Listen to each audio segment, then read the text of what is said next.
I'll just, I think. Put it up top. Like, Okay. and then just move it, put it down. Yeah, That's good? that looks a lot better. Okay. Boston on the near side. Oh, wait, no, you need on you guys. I'm stupid. A shot in front. Oh, yeah, you're right. Sam Smith has given Northwestern the lead. Sam Smith. This is SportsVoice. Oh, there we go. You good, Kellen? You ready? What is up, guys? This is Sports Voice. I'm Pierson Strandquist here with three brand new guests, and of course, my co-host Kaplan. You know, I think it's better. I could introduce you guys, but I'd rather you guys introduce yourselves. So let's just go down the line. Just introduce yourselves and just say like quick things about you guys and how you're doing. Yeah, my name is Alex. I'm a freshman here at Northwestern. I'm from Chicago, so huge Cubs fan, huge Bulls fan, and This really guy's excited. my guy. This guy's my guy already. Really excited to be Yeah. here. Yeah, hey there. My name's Ryan Boblik. I'm from Denver, Colorado. Big Broncos fan. Huge win today. One thing to know about me, fantasy football guru. Fantasy Same football here, guru. same There we here. go. What are your records this year so far? Records this year after 3-0 this week. Okay. And then I should be 3-1, or I guess 4-1, 4-1, and then 3-2. Oh, So shoot. pretty solid. That is very solid. Yeah. We're high in points for. Okay, okay. I'm Charlie. I'm from New York. Also a fantasy guru, except I'm 4-0 in the league I don't care about, and 1-3 in the league I do care about. So, unfortunate there. Hate to see it. You do. But you know what? It's okay. I'm in, I think 6 leagues myself. Oh. And because it is a bit of sicko stuff. I don't know, but you know, we make it work. We make it work. But yeah, I mean, we're really happy to have you guys. This is an hour show, so we're just gonna vibe, have fun, and just talk about everything that's sports, like the name. So, Cal, you want to take us into our first segment? Sure. So, yeah, like we always do, first segment here is going to be question of the week. We'll have a quick question for you guys to answer, just whatever you're feeling. This week is pretty simple. I mean, this is the first week we're having first years on the show. Our question for you is, what are you looking forward to most in Northwestern athletics this year, and which sport has excited you the most since you arrived on campus? I think we'll start with Charlie here since we went down the other way. For me, definitely as a big basketball guy, I have to say it's this upcoming basketball season. It's been great to watch Brooks Barnheiser in the summer league. That got me really excited. These past couple of seasons going to March Madness, it's been super awesome. And I think to be in Walsh Ryan for a game like that Maryland overtime thriller, or when we're playing a revamped Illinois team or a tough Purdue team, I think it's going to be a lot of fun and a great game. So I'm really excited for that season. All right. Yeah, absolutely. Here, we'll swing it on the slid over to the other microphone here, Ryan. Looking forward to Northwestern playing Minnesota at Wrigley, because coming down the stretch, this could be the difference between us being bowl eligible or not. This could be the 6th win, and I think it would be incredible to see it at Wrigley. That's what I'm looking forward to most, and hopefully we get to 5 so we have the chance at 6. There you go. And the thing is, we're a really smart school apparently, and we could get to bowl games at 5 wins because of academics. So that's something also to consider. That's what I like to hear. Yeah, this is very typical of Northwestern. Although last year they said that if they made they got to 5 wins, which they did not, that they would deny it. I don't think that's the case this year. I think they want to make a bowl game because otherwise they might be a little bit cooked with their new stadium. Either way, though, you want to get that? Yeah, I'm in the same boat as Charlie. I am incredibly excited for this upcoming men's basketball season. Obviously, you got Nick Martinelli returning for another season. I also thought that this year's recruiting class was phenomenal. Trey Singleton, I'm very excited to see what he can do. So I'm just excited to see if we can make the tournament. You know what? Basketball is always electric here. I feel like that's, great time. Obviously, we got, some opportunities potentially with this Northwestern team to where we've seen it play better in recent weeks, but remains to be seen. I'm with you, Ryan. I hope they do get to 6 wins eventually, reaching that bowl game berth the proper way rather than the slightly less proper way. Yeah. We'll see how that ends up working out. I guess we can roll right in. I mean, speaking of football, Pierson, you want to take us into our next segment? I can, yeah. So as y'all know, Northwestern blew out ULM. Very good to see. I mean, coming off of last week, the show we were talking about, UCLA was a win that was a win, but it didn't really feel that great. Preston Stone did not look that good. Nico Iamaleava was pretty much better in every way statistically, and obviously, when we'll talk about later, national sports is clearly that was brought into Penn State in a very good way. But Preston Stone in this one was amazing. Threw for over 200 yards, rushed for over 50 yards, and that is the type of performance you need to see from Stone, right? This is a guy who coming into the season, lost his starting job at SMU, had lost all of his confidence through injury, and he's coming to a new program, immediately throws 4 picks against Tulane. Not a good way to start, but he's stuck through it. He's trusted David Braun. He's trusted Zach Lujan, and they've trusted him, right? I mean, a lot of coaches might have gone very heavy on the run game in this one simply because of how prolific Caleb Komolafe is, and he did get 2 touchdowns, so it's not like they didn't do that. But I was really impressed specifically that, he allowed 9 different receivers to be schemed into this game. I mean, that's pretty cool.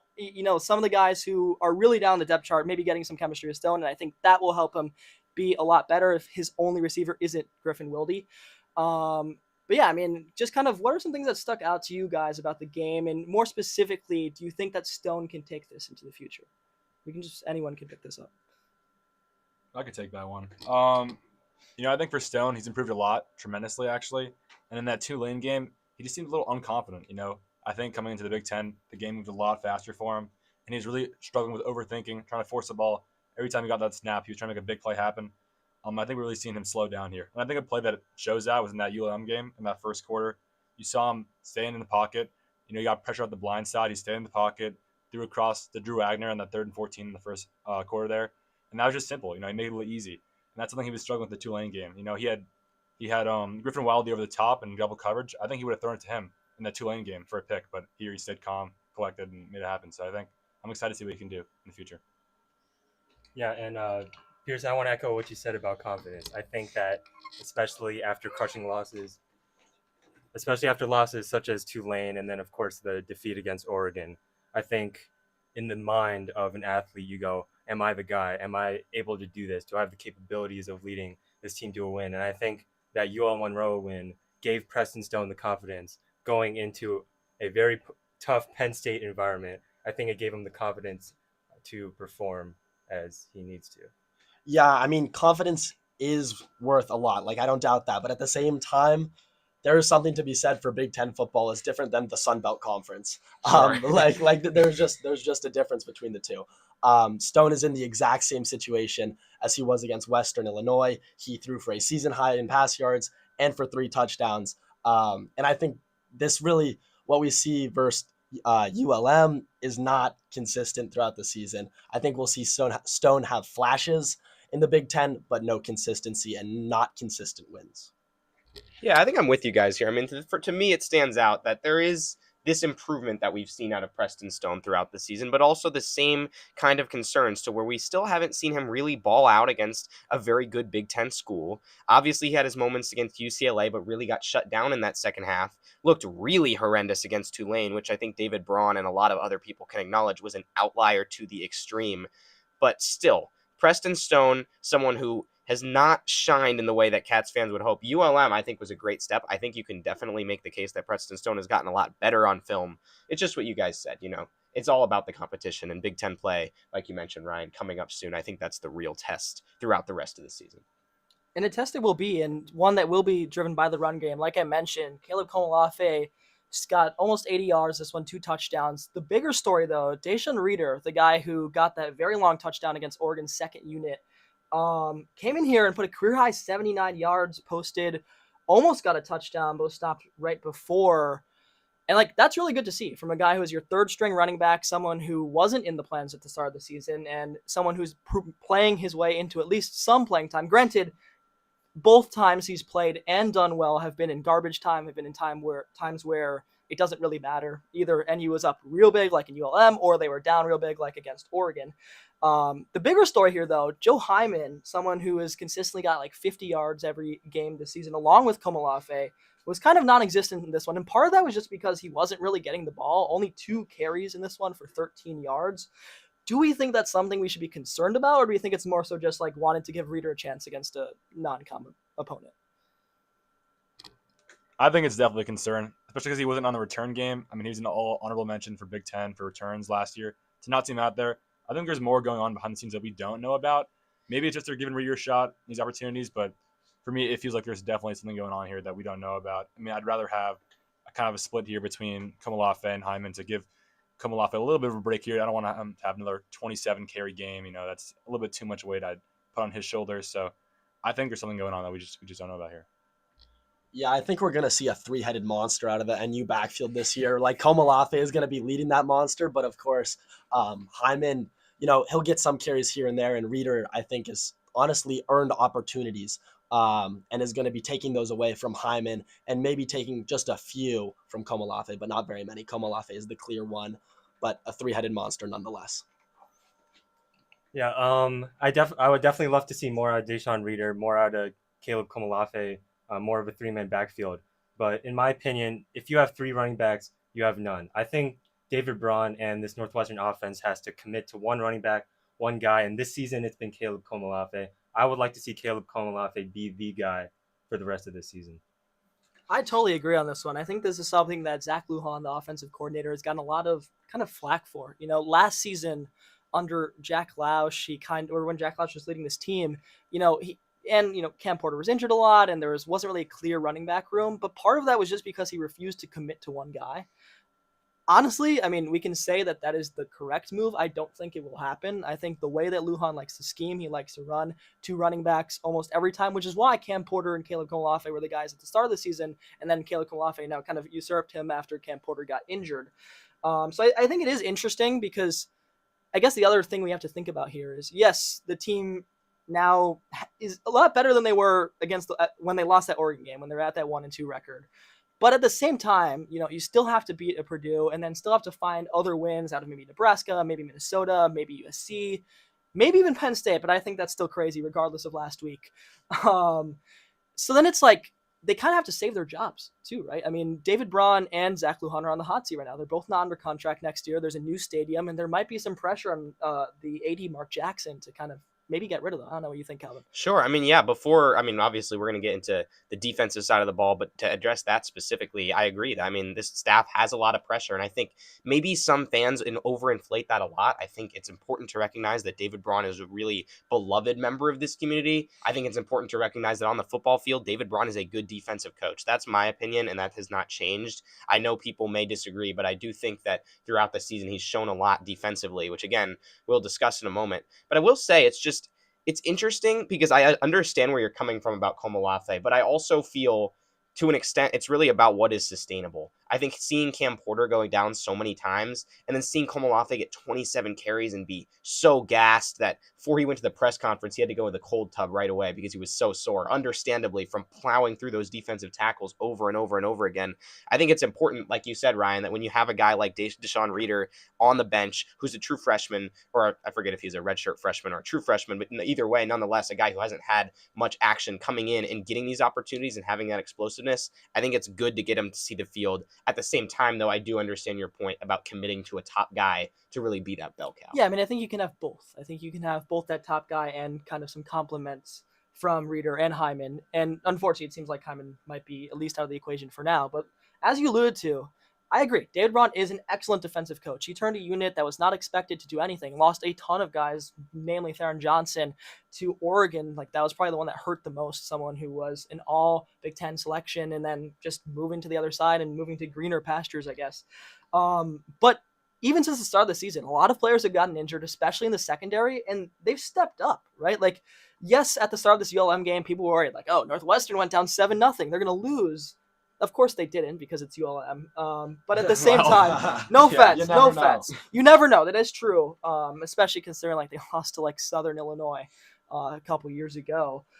But after that, the defense was locks. Robert Fitzgerald has continued to impress this season, led the team with 6 solo tackles. And then, of course, Ora Adi and Braden Bruce, both key tackles for loss. But I think the biggest thing here is Anto Saka, Aiden Hubbard, guys who are supposed to be first-round talents potentially, which is a crazy thing to say as a Northwestern fan. Usually it's always on the offensive side in terms of tackles, but Hubbard and Saka on edge have been elite, at least in terms of like their peripherals, their intangibles, right? But we haven't seen that statistically this season. So yes, it is ULM, but it was good to see.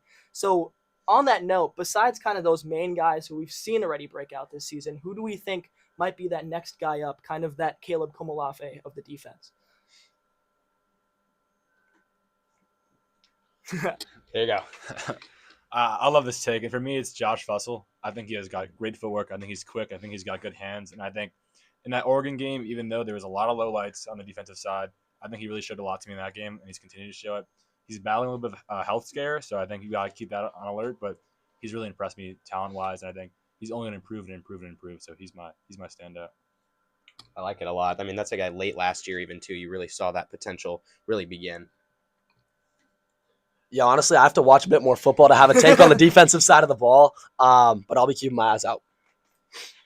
Fair enough. I mean, honestly, like a lot of these guys blend together. I mean, the key thing for David Braun's defense is he always rotates guys in. Like that is why you saw like 3-star transfers, guys who slip under the radar. But even if they're not getting those 6 solo tackles that Robert Fitzgerald is having, they're still on the stat sheet in some way. You know, they're making that tackle, they're getting that pressure on the QB, and I think that's important as you go into a really tough Big Ten slate. I guess finally, let's just do predictions. We saw UCLA upset Penn State, real crazy one. But I don't know how replicable that is. I think that UCLA was a team with nothing to lose, and Penn State maybe took that for granted. I think now they certainly won't, especially because, you know, we talk about hot seats. Like that seat might be the hottest in the Big Ten if they don't make the college football playoff. So I guess we can just go down the line, really quick predictions, and maybe just why does NU have a chance if you think so? Yeah. As much as I'd love to say, like, yeah, UCLA beat Penn State, we have a chance. I think we also have to take Penn State's loss with a grain of salt. Penn State coming off a brutal loss to Oregon, Drew Aller picked to end the game. They have to fly across the country, play in the Rose Bowl. They clearly underestimated this UCLA team. So do we have a chance? Yes. Will it be easy? Obviously not. It's a tough environment. I think it's going to be a matter of, does Preston Stone have the composure to lead this offense down the field consistently for touchdowns, for field goals? Yeah, I mean, it's any given Saturday. However, not this Saturday. Oh, Give me no. Penn State 40-13. Oh, yeah. I mean, you know, I see what you're getting at. I don't like that sentiment, Ryan, but I think you're probably right. I got 31-17 Penn State. It's homecoming week at Happy Valley. I mean, if we're talking about fighting for jobs, James Franklin is fighting for his job like it's the Gladiator movie out here. I think he's going to be pulling out all the stops. If you thought we were crazy with some of those 2-point conversions last week, I think you're going to see him going for some crazy stuff this week. And I think they're going to get it after Preston Stone pretty quickly out there. He's going to have no time to make decisions, and it's going to be a tough week for the Cats, unfortunately. Yeah, I mean, I was wondering, Pierson, if anyone was going to go with what we call the Matt Campbell take, who is a station member who is so optimistic about Northwestern football week in and week out that last year he famously predicted Northwestern to upset Ohio State at Wrigley Field. And which they did not do. For context, we were on the pods moving the chains, which all 3 of you should go on, by the way. Shameless plug. But either way, Calvin and I were also on that show, and he literally said, you guys will have to apologize to me next week when Northwestern plays a perfect game and beats Ohio State. 35-32. Instead, he ended up apologizing to us the next week. But I mean, and you know, I won't toot that horn. He is my roommate. But, you know, at the same time, you love to see some optimism, but when it's like Northwestern's making the Final Four for sure, probably not. Albeit, though, I will say, I'll give him credit. He said all the 1 seeds in Northwestern, so since all the 1 seeds made it, yeah, he got 75% of the. That's Final not that Four. bad of a Team that take, didn't honestly. make the tournament, Either way, though, I think it's time to go to field hockey. I think a sport that maybe, I don't know, any of y'all have like familiarity with field hockey before you came to Northwestern? I mean, for me, it was a pretty big sport at my high school. However, I only watched 2 games at my high school. We upset this team that like had won for 6 straight years without a loss, and that was crazy. And the girls were going bananas, but I don't know too much about the sport. So there you go. I mean, well, if you want to talk about a team that wins year after year, that's the Northwestern Wildcats. So the Northwestern of your high school district, I guess you could say. There you go. There we go. What about you all? Anyone else? I will say, coming in, I also had absolutely zero knowledge of field hockey. It's definitely one of those sports that's super cool that you can learn here because Northwestern just is so elite at it. I love field hockey. I love watching our field hockey team play in high school. The rules are still a little iffy to me, but watching our Cats play against Iowa this week, it was really cool to see how well we moved the ball up the field, just how consistent everything was, the pressing, everything like that. I really love watching that game, and I'm going to have a lot of fun watching the Cats this year, the rest of the way, in a tough Big Ten schedule. Fair enough. I think we're in agreement here. I agree. I didn't really have much. We didn't have a field hockey team at my high school. But at the same time, it's a sport that is internationally extremely popular. I believe it's the third most popular sport in the entire world. Yeah, it was incredible to watch it in the Yeah, Olympics. I yeah. saw some of these crazy shots. It's just something that Unbelievable. maybe isn't as big here necessarily, although in the college scene, especially in the women's game, it truly is. Biggest thing, right? They're still number one, baby. I mean, listen. Like last year, y'all like not that many opportunities for Northwestern to get national championships, but women's sports are the ones that have. Golf, field hockey, lacrosse was also there and have won in recent years. I mean, these are the sports that are Northwestern's bread and butter. And of course, you hope that the football team, the basketball team, and the women's basketball team as well, maybe, will eventually get to that point. But these kind of like lesser known sports are the ones that are in their bag. And for field hockey, it doesn't look like they're going anywhere. I mean, they went down 1-0 in the first quarter, did nothing in the second quarter, but then stormed back in the third and fourth to win at Iowa 3-1. Who are number 10 in the country, by the way. And, the squad just has too many weapons to stop. I mean, you can keep naming them, like Ashley Sessa with assists on all 3 of their goals. Ilsa Trump with the tying and game-winning goals. Olivia Bent-Cole with 2 assists. And then role players like Piper Bohr stepping up. I mean, when you have, like... Don't forget National Player of the Year, Maddie Zimmer. That is, of course. No, but that's the thing. It's like Maddie Zimmer didn't even show up on the stat sheet. And that's the crazy part. That is the crazy part of this team, is that even when Maddie Zimmer gets double teamed and there's nothing that she can do because they're just saying, we would rather anyone else score, you're going to lose. And that's just that, like, you could see Iowa tried to hold on, like, for those first 2 quarters, and it was kind of working because maybe they were just, I don't know what it was. Maybe it was because they were on the road, whatever it was. They figured it out kind of a la what they did at Louisville, where they almost lost that one as well and came back. But they're undefeated, but this is the first of 6 straight ranked games for the Wildcats. Home tilt versus number 20 Penn State and then number 8 Princeton coming up. I guess just how do the Wildcats fare generally in the stretch? I don't need like score predictions for like specific games, but maybe just like, do you think they win? Is there a game that maybe concerns you? And more importantly, is it really fair that only 5 out of their 17 regular season games this season are at home? It's a good question. Yeah, I mean, not knowing much about the sport, field hockey itself, I decided to look into the stats side of it as opposed to the player side of it until I learned the rules. But the preseason poll had 5 teams at the top: Northwestern at 1, UNC at 2, UVA 3, University of Maryland 4, and Duke at 5. And I took these 5 teams because the schedule is made before the season, obviously. And Northwestern has 30% of their games at home. Now let me read you the next 4. UNC, 52%. UVA, 52%. University of Maryland, 58%, and Duke, 47%. If we take the preseason poll ranked 2 through 5 teams, they average 53% of their home games at home. Northwestern, only 29%. That does not seem fair to me. There you go. I mean, it is certainly a shocking disparity, and I think it's the first time in many years that the Big Ten opener, if not the first time ever, that the Big Ten opener for the Cats has been their home opener as well, which speaks to what you were saying, because they had a really long non-conference stretch. Yeah, I just want to say, Ron, that was a pretty nerd Western stat right there, but I appreciate it. Yeah. Only 5 wins needed for bowl eligibility. Only 5 True. He's wins right. needed. He's right. I mean, yeah, I kind of echo that. It is obviously unfair. I don't know why. I mean, of course, they're probably happy to schedule these non-con games because I would have to guess that these teams are probably paying the number 1 team in the country to come and play. Maybe like how football, sometimes you see FCS schools like get paid by the number 1 teams to, play against them. And then you see some upsets. So far, Northwestern has not fallen to any of these teams. And I think that's fair. And I don't think they will in this stretch. I mean, maybe Michigan, maybe Maryland. Like, those are the 2 games that kind of stick out to me personally. But Michigan's mostly just because Michigan is the only team that beat them last year in the entire year. Like, that is just truly insane. And then they didn't have to face them in the NCAA playoffs because they got eliminated before, and that's perfectly fine with me. But I think maybe that one, and then, of course, the Maryland game, it's at College Park, and obviously Maryland is huge into lacrosse and field hockey, kind of just like Northwestern is. And so that's always just going to be a tough atmosphere, especially because they're saying to pack the stadium.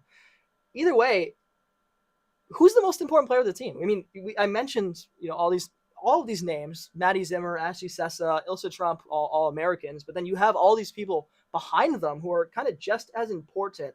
So maybe just have each of you give a pick. And unfortunately, we only want one pick per person, right? So it's like if someone picks them and you were going to pick the same one, maybe just try to come up with something different on the fly. So we can start with you, Alex, and then go down the line. Yeah, I'm going to have to say our goalkeeper, Juliana Bone. I apologize. That was perfect. You I got it apologize perfect. if I got it right? Yes, perfect pronunciation there. Awesome. Obviously, filling big shoes, first-year starter, had to fill the role of goalkeeper, but I think she's been filling that role phenomenally. Leads the nation in goalie win-loss percentage and leads the nation in, I believe, his save percentage. So she's been playing outstanding.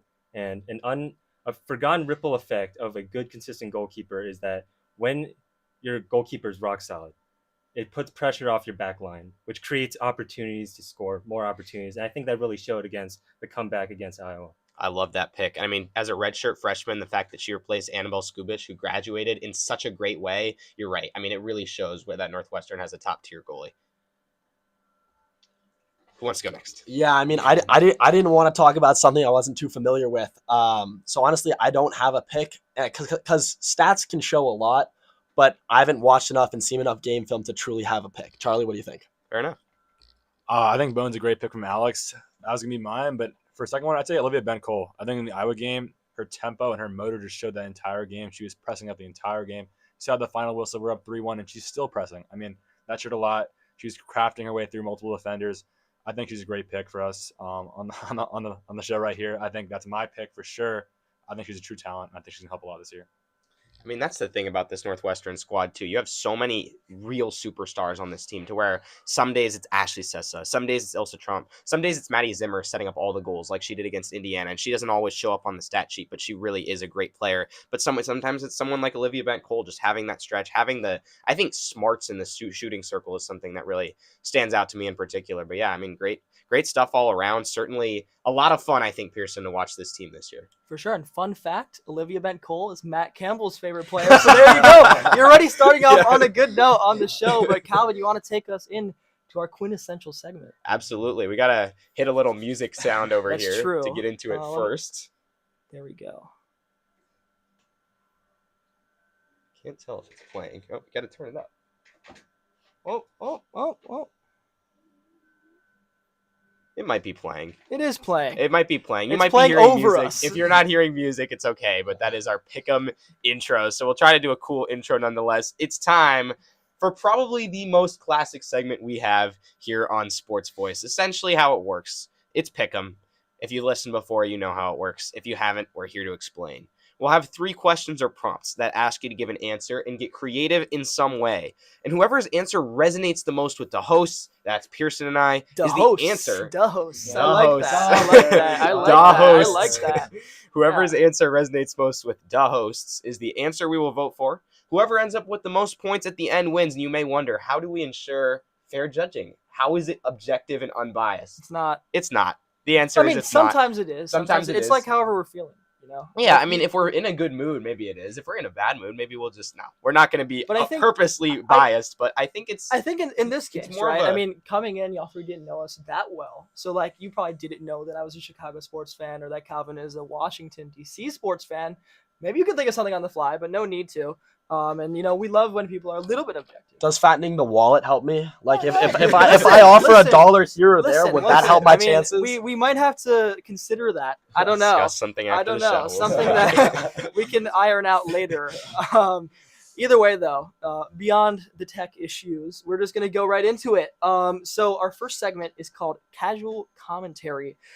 Every sport has iconic voices. You see it right now with the MLB playoffs, a lot of really iconic voices there. And then just that one broadcaster whose call becomes synonymous with a legendary moment. While your journeys are just beginning at Sports Voice and at WNUR as a whole, in the words of Mike Breen, we'd figured we'd have you start with the bang, right? Hell, and so maybe not in the way you think. So we're putting you on the mic, like just right away. You know, imagine you have headset on, you're locked in, ready to call a game, but instead of a game, you're calling the most mundane, everyday event, as if it's Game 7 of the finals, as if it is, you know, I don't know, the Yankees coming back maybe for you, Charlie, and maybe coming in Game 5 of the NLDS. Not gonna happen. Yeah, It's all right. probably not. Probably not. We'll get to that later. Either way, though, I mean, it could be like your neighbor's late night parallel parking. It could be your DoorDash driver hustling for a tip. Either way, you just pick the event. You give us the call. So, I mean, this is not just like you saying, oh, I want to do this or that. Do it, right? Just go on the mic and imagine you're doing it. The world is your oyster. So, I mean, who wants to go first? Give me There this you go. one. All right, here we go. Okay. Man making toast. The toast is in the slot. 2 pieces of whole grain honey wheat. He presses down the lever. The tension is building. The toast is turning brown. And veteran move. He takes a moment. He sniffs the air. He smells it. He's not just watching the clock. That's a veteran move. He's smelling it real nice. And then the timer's getting close to 0. Look at that. Wait. He pops it out before it hits 0 because he is a veteran. And oh my goodness. Butter incoming. Breakfast is absolute perfection. Time to eat. Let's go. Wow. Strong Excellent start. start. What a rousing start we Yeah. have here. That's You awesome. make me want some toast now. Where am I going to get it? We're going to have to find some place. All the dining halls are closed right now, unfortunately. Well, either way, who wants to go next? I'll go next. Okay. Let me just start off by saying I'm a huge Mike Breen enthusiast, so I might have to allow some on Mike Breen, all right? Okay. It's 7 p.m. on a Tuesday night. Pierson has dinner in the oven, a big roast chicken cooking for an hour. He realizes the trash is full. He takes out the trash out the trash can, walks out the door. But wait, the chicken is burning. He realizes the oven is about to be on fire, but he has to take out this trash. From the driveway, he launches the trash bag into the trash can and bang! Bang! It goes in and dinner is saved. What a shot from Pierson. Wow. Yeah, I'd be making those shots on the daily, it seems. So I'm glad that you recognized that, Alex. Cubs fan. We're both Cubs fans. Of course, we got that. We already got that telepathy. He's already bribing you, Pierson. Either way. All right. Final one. Tough XFL here. I don't know why this came in my head, but it's a little bit of a Tony Romo-ish impression about a kid learning how to ride his bike for the first time. So here we go. Here's a guy who's taken off the training wheels for the first time here, and I think we're going to see him lose a little bit of control here. I'll circle on the screen for you right there. Oh, he's going to lose a little control without the help of those. Oh, here we go, Jim. Here we go. Oh, this is where little Johnny's really good right here. Right here. He keeps his hands on the handlebars while hitting the handbrake. At the same time, that's a veteran move. It's a little Mahomes, if I do have to say so myself. And I think we're going to be hearing this kid's name for a long, long time. Little Johnny. He's a great player. You know? Little Johnny, yeah. Okay. These are all great starts. Yeah, That's this is so great. fun, We're yeah. going to vote at the end. It's going to be a tough decision for this to one. be for fair, sure. there could be ties too, guys. So we There can can split be. these votes. We can do it however we want. It's our show, So either way, you want to take us into the next one, Calvin? Sure. So, of course, the creative titles of Pierson Pick'ems are always here. This one's called Rebrand, Demand, and Catamaran. What is this about, you ask? Well, you're about to find out. A new owner has taken over your favorite struggling franchise and is wiping the slate completely clean. They love their city and don't want to relocate, but are also cognizant that changes need to be made, so they put you in charge of doing so. It can be literally any team at any level in any sport. As long as they exist currently, you get to rename the team, decide the colorways, design a new mascot, and choose one non-athlete celebrity to be the team's new face of the franchise. Who and what do you pick to put butts in seats and create a new identity? I will say Blake Bortles says you should go with the Florida F-150s, but we wouldn't listen to him. So I don't know. That's- We wouldn't. Either way, I mean, I guess since it was Ryan, Alex, Charlie, we can go in reverse order this time. So, Charlie, go ahead. I'd love to. So I took a little creative freedom here, and I did the Chicago Stars as my team. Okay. But we're kind of relocating them to Evanston as they're playing at Madison Field next year. Okay. So they're now renamed the Evanston Last Stand after Mustard's last stand. Okay, ball Mustards, knowledge. if you wanna sponsor us, that'd be nice. That would be great. And our new mascot's gonna be a massive hot dog. I think we're gonna get Cade Benderman in the costume. We need like a 7-footer in the costume. It's gotta be a massive hot dog. Big Lizzie for the mascot there. And we're gonna have the best alternate uniform in the league. It's gonna be a mustard colored jersey, similar to like an NFL color rush style jersey. That mustard color. And our new face of the franchise is gonna be Steve Carell. But not just like Steve Carell as Steve Carell. It's Steve Carell, but he only talks in his Despicable Me groove voice the entire time. I think he sets the tone well, helps the team out, team player. That's my thought. I will say. So like, I said before I was a sicko about Chicago sports. I do follow the Stars, although much more loosely than the rest of the Chicago teams. And I always see Apple Sports, and it's always like they're losing every game because they are really bad. So like this is a good pick. But the reason why I say that is today they somehow tied, and I was so shocked. Like they were like losing in the 80th minute. I was like, okay, whatever. I just swiped off. And all of a sudden, one of my friends texts me. He's like, the Stars won. And I'm like, okay, crazy. But I guess now they're the last stands, right? So either way, Alex, you're next. Yeah. So I think the Chicago Bears are on a great trajectory. Let's not get that messed up, right? Pandering right away. We love to see it. But damn if it isn't incredibly cold and freezing during home games. So what do? We're going to move the team to Hawaii. Hawaii, there's a bunch of Hawaiians in the NFL. Tedoroa McMillan, Isaac Suimalo, DeForest Buckner. We're going to rename this team to the Hawaiian Islanders. Our mascot's going to be a Hawaiian bird. We're going to enjoy beautiful weather, even though sometimes the winds don't always come. We can have Jason Momoa as our mascot, Aquaman, or our face of the franchise. And, I mean, the travel might suck, but I love Hawaii, so. Hawaii's a great place. I think a lot of people are in agreement about that. That's for sure. We Yeah. will. Wait, yeah, I mean, also a good pick. I mean, these are getting really, really creative. We love to see it for Yeah, sure. We I will will go. say, I guess at this point, Calvin, the relocating part has been thrown out the window. So, I guess now, Ryan, you can do pretty much whatever you want. Now, look, I stay within the rules here. All right. Okay. Look, this is Nerd Western, right? I bring the stats. I play within the rules. Okay. Okay. The Colorado Rockies. That's my home team. Not that I'm a big baseball follower because there's not much hope there. We are going to rebrand them because they need a rebranding. Please sell the team. The Colorado Yeti. That is the new name. All right. And we're going to get rid of the purple, although I actually don't mind the purple. And it's going to be glacier blue and white. And say bye-bye to Dinger, even though he is super friendly like Happy Dinosaur. No. We're going to rename the mascot Icy the Abominable Snowman.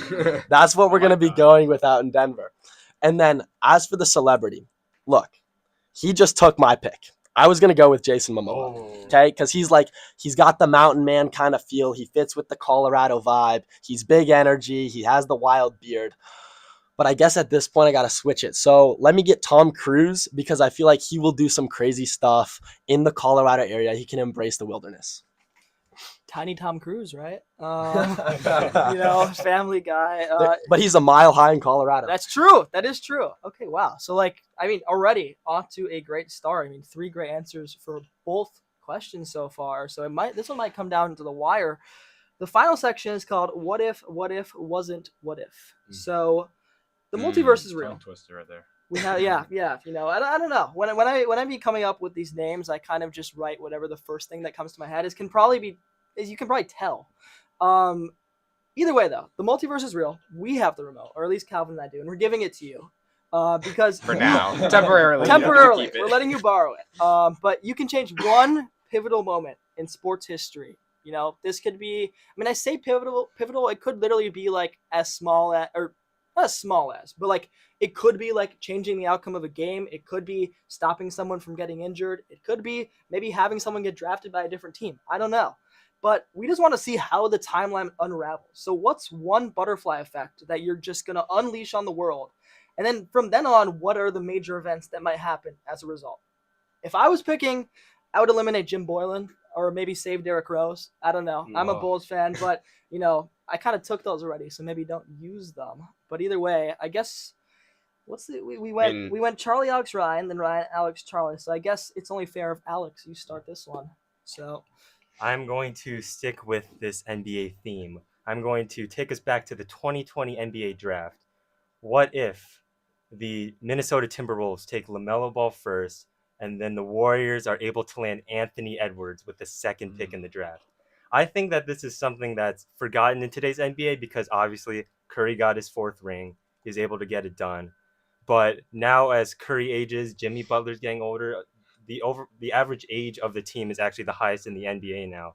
What does the future of this Warriors team look like if they do land Anthony Edwards? wow.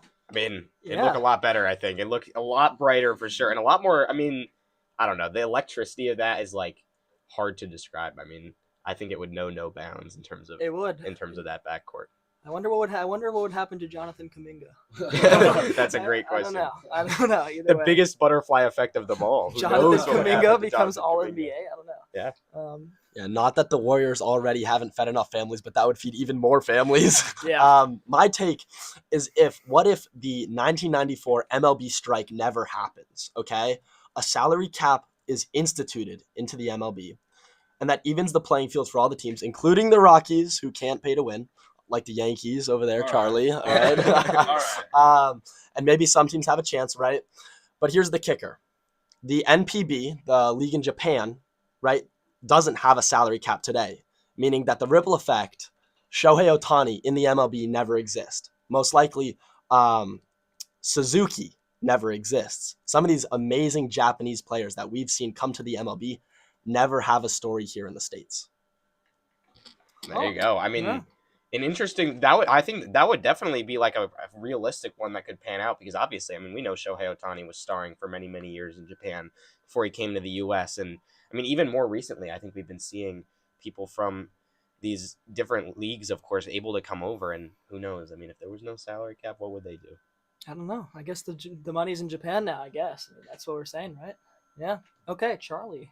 Here we go. Well, Ron, I really don't appreciate that shot at my Yankees. I know a lot of times hatred comes from a place of shame and people hurt people. hurt people, and you just want to be a Yankees fan. I can understand it. At some point, maybe you can join the fandom.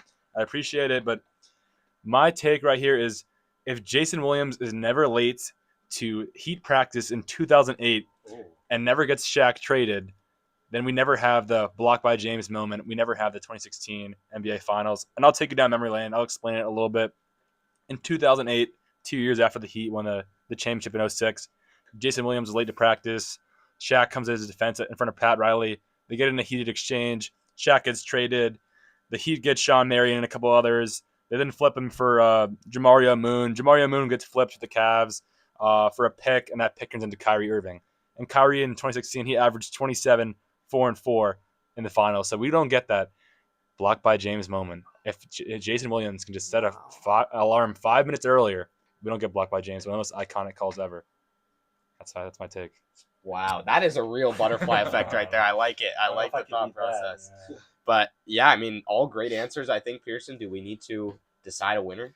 I guess we do. I don't want to, because obviously Sure. all these answers are great. No, I'm kidding. Either way, though, we need a winner. We need a winner. We need a winner. Or I mean, I guess technically there is a possibility of a tie, but that's very rare. It's only happened once in the entirety of our tenure on the show.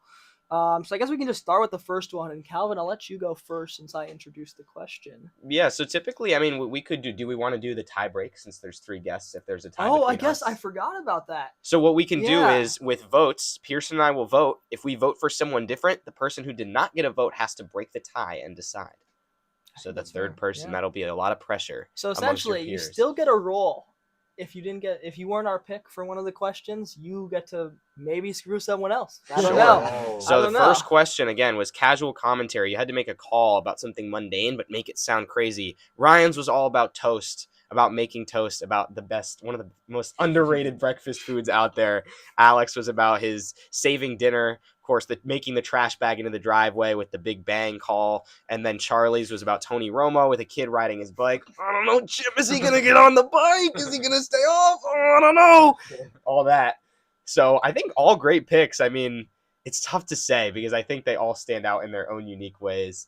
You know what? I'm going to go with Ryan. I think I liked your call. I think it was very, very in-depth for something that, you would think should not be so, but I thought you did a good job illuminating it and bringing it to life. Very, very close, though, between all 3. What about you, Pierson?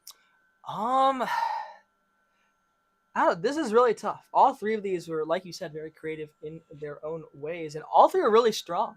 I think that coming on the show and being able to just give a call off rip, pretty darn cool. I'm actually going to be uncontroversial in this one and double up and give it to Ryan. So first The toast man. game, the toast won it. I agree. I think this one was very creative, a lot of depth. And I think that, it was a fun one. And you came off, maybe you had the advantage of being first. So maybe, I guess, if we talk about butterfly effects, right? There we go. Maybe if it Ryan started never off went the bat. first in Pick'em, who knows Who what would knows happen? what would happen? Either way, number 2, rebrand, demand, and catamaran. So this one, Charlie talked about the Chicago Stars going to Evanston. Well, they are going to Evanston. They're playing in Evanston next year at Northwestern Medicine Field at Martin Stadium. But he kind of did a little bit of a mix with Mustard's Last Stand, which for those who don't know is kind of this hot dog joint next to the Welsh Ryan Arena and Ryan Field on the kind of stadium part of campus. And so the mascot would be a giant hot dog, maybe Cade Brennerman in the costume, and mustard colored jersey, interesting. And then Steve Carell is Gru, so just Gru Steve Carell, but it's like I guess this isn't Steve Carell in person; it's just Gru as Steve Carell. I don't know. I suppose so. For Alex, he said the Chicago Bears moving to a warmer climate in the Hawaii Islands, so kind of just this Hawaiian island, Hawaiian bird, beautiful weather, and of course Jason Momoa. Kind of predictable with that Hawaii. And then Ryan with the Colorado Rockies, his Colorado Rockies becoming the Colorado Yeti, replacing the purple with glacier blue, saying goodbye to Dinger, unfortunately. But I see the abominable snowman is there with Tom Cruise to save the day. So I guess I'm voting first on this one. Again, all three of these are like, man, they're detailed. I think I'm gonna go with Charlie on this one. I like the kind of the pull of the Mustard's Last Stand. I think that, already knowing that and already being on campus, so, means that you have some knowledge. You know what you're doing on game day. And so I think I liked kind of that tying it with the basketball team. And then I think the Gru thing was funny. So yeah, I mean, maybe going first is the advantage because I'm going to double up and go with Charlie here, meaning that you also have a point and that everyone is still mathematically alive to tie or win in Pick'em here because if Alex picks up a point on the last one, it would be a three-way tie. And that is the scenario, right? That is the scenario that could happen. But, I mean, yeah, I agree. I thought Cade Bennerman being the mascot was really funny. I also thought maybe, I don't know if you guys are familiar, but Keenan Fitzmaurice from last year, a very active character who was even taller than Cade Bennerman, someone who I think would fit very well as just like that mascot type. He's got all the energy for it. Agreed. You got to look up Keenan Fitzmaurice highlights if you guys haven't seen the dunk against Iowa. Oh, my God. Oh, my goodness. Yeah. It was amazing. Okay, so you want to take us in the last one? You can see your vote? Sure, yeah. So it's what if wasn't if. Wait, no, it's not. What if wasn't what if? There we go. And it's about the timeline, the butterfly effect. All great answers again. What Alex had was the LaMelo first overall, Anthony Edwards to the Warriors, Splash Brothers 2.0, perhaps some are saying. Ryan said the 1994 MLB strike never happens. The salary cap is instituted. And so the NPB in Japan still has no salary cap, meaning that Shohei Ohtani never comes to the United States. Ichiro never comes to the United States or never plays in the MLB. And then Charlie said if Jason Williams is never late to Heat practice, never gets Shaq traded, a series of trades would never result in Kyrie Irving, and then it would never result in the block by James moment that is so iconic. And for me, I mean, I will be going with Charlie once again on this one. I think, again, all great answers here. But I think in terms of finding a pure butterfly effect, like thinking of that many steps to go get from one place to another, I felt that really encapsulated the spirit of the question and was really, really funny because, maybe Jason Williams just needs to lock in and like set his alarm earlier. And this never could have been an alternate universe where, I mean, I don't know how many finals would LeBron have even won in this universe. Who knows? I don't know. Would he? I mean, either way, he's not the GOAT. That's something I know for sure. Either way. That's what I know for sure. Okay. So I guess it's kind of up to me what happens here. As it often is. As it often is. What if? What if? I don't know.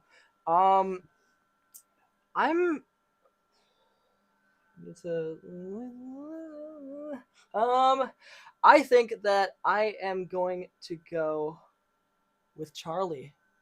And that means that Charlie is going to get the come from behind win on Pick'em. So wins 2-1 over Ryan. And Alex, this is no disrespect to you. You still had really good answers. I thought we had a connection, man.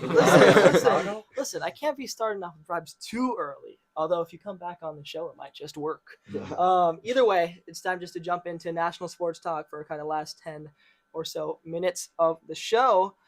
And, we'll cover as many like general things as we can. We'll try to just get through as many things as we want to. But of course we are time limited. So whatever we want to talk about, is there one that sticks out to you on the rundown to either of you? Any of you? I'll give it to Alex this side. What's stuff in the rundown here? I mean, as a Cubs fan, I would love to talk about just the MLB playoffs and more specifically that atrocious performance by the Cubs against the Brewers. Craig Counsell, the gutsy decision to start Matthew Boyd, the Cubs ace, on short rest. I mean, it was just Pierson. What do you say? It was horrible. I agree. I think this goes without saying. I don't know what Craig was thinking starting Matthew Boyd on 3 days rest. I think statistically, and this may be Ryan's bag about the stats, but Oh, not when it comes to MLB. okay, I guess you know what? Fair enough. Maybe the NFL. the Rockies might have scarred him for life. But yeah, I mean, stats say 3 days rest never works out for pitchers. It doesn't matter if it is the greatest pitcher of all time. That's just not in today's game when they're throwing this quick and just much more physical, I guess, and much more of that physical aspect. It just doesn't work out. I don't get that choice. They got destroyed.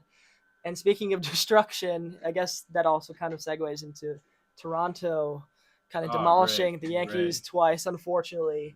But also kind of maybe two closer games. So I guess the nice thing about the MLB playoffs this year, I guess, is that there's some parity in terms of like two very close games between the Mariners and the Tigers, and then the Dodgers and the Phillies. But I can't say I'm too happy about the Cubs. I guess the biggest thing is good for Teoscar Hernandez, man. He almost, if he did not hit that home run, he might have gotten benched. There was a play, and it's where the triple that I think it was Real Muto who hit it. He just didn't run for the ball. It was right next to him, and he just did not go for it, and that caused 2 runs to score. And if he hadn't hit that home run, it would have been the 3-2 difference in that game.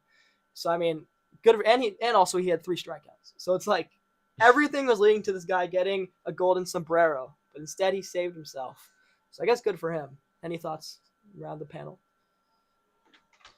Yeah, I think actually, unfortunately, my take for who's going to win the World Series has to be the Dodgers. I don't know. I think they return too much. I think they're too talented.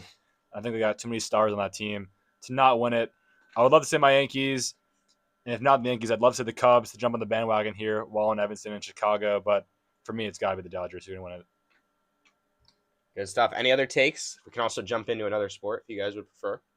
Yeah, I mean, no specialty in the MLB with me, but we could go to NFL. And something that stood out to me was just the Buccaneers, right? The Bucs-Seattle game was very entertaining. Let's look storyline first, right? We have Sam Darnold, Baker Mayfield, first overall pick in Baker 2018, same draft class, Sam Darnold, the 3rd overall pick. They were even on the same team at one point in Carolina, I believe in 2022. They crossed paths, their teammates playing against each other today. Game went down to the wire. Bucks, another 1-score victory. All 4 victories on their schedule this year have been 1 score. Even their loss was a 1-score loss, kind of a fluke to Philly blocking the field goal. But what stood out is I think the Buccaneers can make a deep playoff push. And the haters will say that it's 1-score wins, right? But it's not Chiefs 1-score wins with the refs helping them out. These are real 1-score wins. And honestly, Josh Allen is the most clutch QB in the NFL. Baker Mayfield is number 2. And I think that helps when it comes playoff time. I mean, that was an electric game to watch. And, I mean, shout out Mecca Ibuka, too. Someone who's really just stepped in as a top alpha wide receiver. So impressive right away. I think he had 165 yards. Just 163 yards and a touchdown on 7 catches. Just absolutely ridiculous. Anyone else tune into some NFL games? I mean, I know there were so many. We saw, Titans take down the Cardinals last second. They had the interception turn into a fumble, turn into a touchdown, and then Amari DiMercato fumbled away his chance on the goal line. I don't know how this keeps happening, but guys. It gave, and the biggest thing there, right? It gave Cam Ward his first win. That was the game. Cam Ward played really well. I mean, he did play very well. Calvin Ridley showed up. If he scores that, if DiMercato scores that touchdown, it's over. I mean, not that it's over, but just there would not be that game-winning field goal. It would have had to be a Hail Mary, and maybe they still win. I'm not saying Cam Ward does have a cannon, but I don't know what would have happened there. And going 0-5 to start your career is something that's not ideal. Commanders got a big win, of course. Jaden Daniels being back. Yeah, Excellent. I mean, for me, it was refreshing, and maybe Alex can agree with this. I don't know if you are a Bears fan, right? Mm-hmm. Of course. Okay, so it was refreshing not to have to worry about anything this week. I mean, it is nice, 2-game winning streak. That's unheard of for Bears fans. I mean, I'm sure it's happened in the past. It has, but it just feels so foreign after going on an 11-game losing streak last season.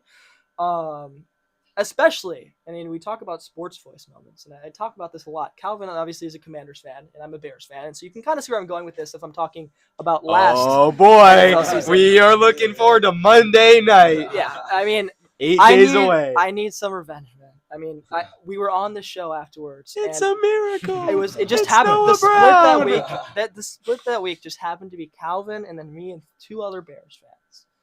And we're all in our Bears jerseys because the show it was Sunday Night Football, so it was like right before the show, and it was like, or maybe America's Game. I don't remember which one, but either way, it was on national TV.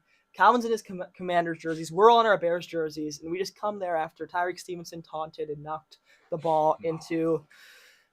I mean, I don't even know what to say. All I'm saying is that out of all the games I want to win this year, it might be Packers 1, Commanders 2, maybe even Commanders more, just to get revenge for last year. Over the Packers? Yeah. Wow. Yeah, I mean, listen, because the They're Packers are really in inevitable. your head, Pierson. The Really in Packers, your head. The Packers are inevitable, but Jane Daniels really isn't. You know? Okay, You we'll know, see no, about I'm that. kidding, I'm kidding. We will I'm kidding. see I think the about that. biggest storyline though there is that like all of the quarterbacks kind of in that draft are kind of getting closer and closer together. Like I feel like last year, obviously Daniels was such a great season with the Commanders, getting to the NFC Championship game, but it really does like, and part of it's because he's been injured, so I think you can take that with a grain of salt. But like all of them are kind of like either we're down starting the year and then going up, maybe like Bo Nix for example, or kind of or like Caleb Williams or like Drake May.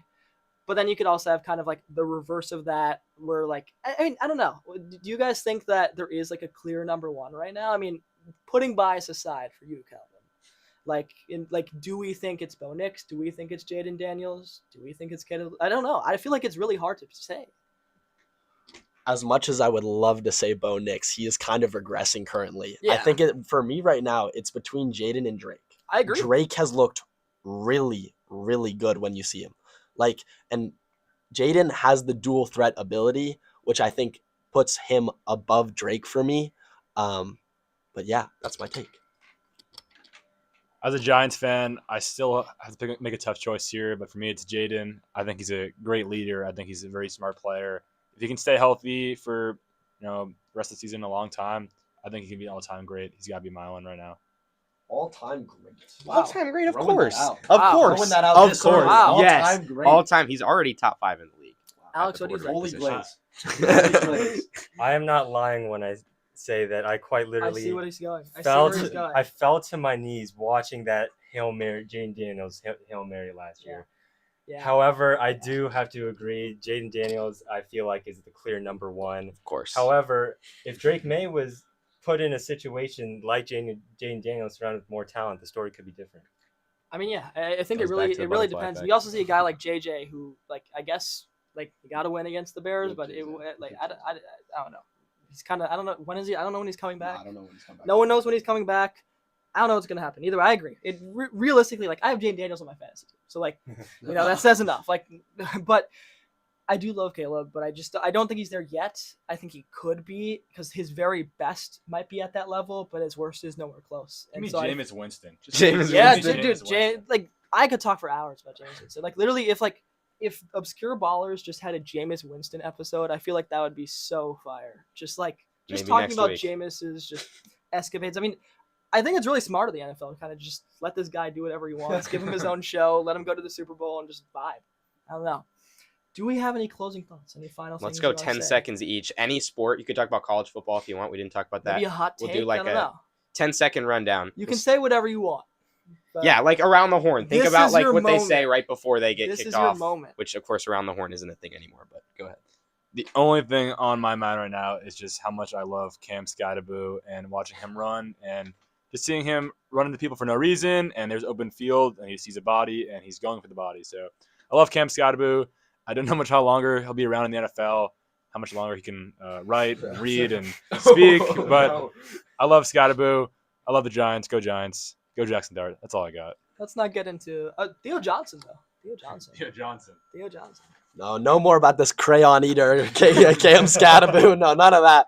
I think my take is Bengals trade for Jameis Winston. Jameis Winston has the most passing yards, not in history, but like because we're pretty close. It could be close the way like he also would have the most interceptions. He'd have like consistently 400 yards, 4 interceptions. I think it would feed families.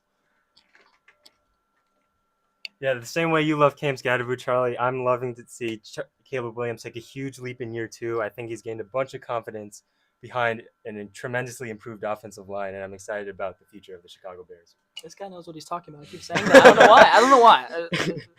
I don't know. I guess for me, it would just be I hope the Cubs beat the Brewers. I am going to Game 2 tomorrow. There you go. So I'll be in Milwaukee, and then I'm going to Game 3 at Wrigley. And so my biggest fear is that they get swept, and I have to be there for both of those games. And that means that next week I might just be here very sad.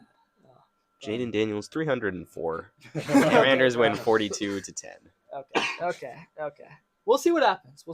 This will be settled, I guess, in 2 weeks, since the game will happen after. That's true. We have one our more next episode of Sports Voice before this. That will be a very fiery one. Yes. No more happiness, no more chivalry between us. Yeah, you know? that's right. Either way, though, I mean, thank you so much for coming on the show, guys. It's been real fun to have you. I mean, we would love to have you again. I mean, Charlie, Ryan, and Alex, first timers, they will be on the show again. Sorry for a little bit of like the camera tech issues that we had.